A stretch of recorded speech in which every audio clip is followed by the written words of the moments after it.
بسم الله الرحمن الرحيم. هل أتيك حديث الغاشية؟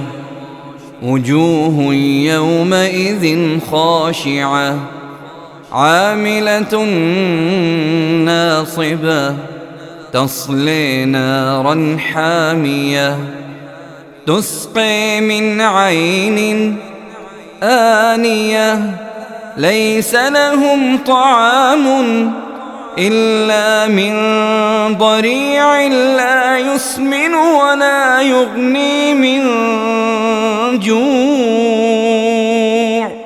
وجوه يومئذ ناعمة لسعيها راضية في جنة عالية لا تسمع فيها لاغية فيها عين جارية فيها سرر مرفوعة وأكواب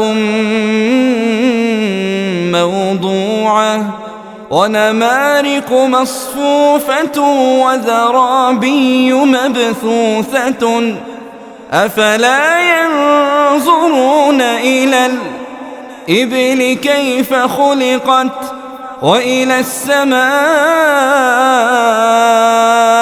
كيف رفعت وإلى الجبال كيف نصبت وإلى الأرض كيف سطحت فذكر إنما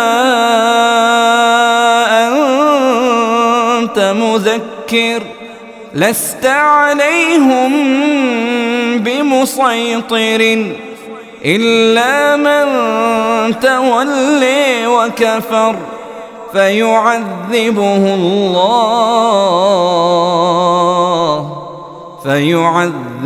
الله العذاب الأكبر إن إلينا إيابهم ثم إن علينا حسابهم.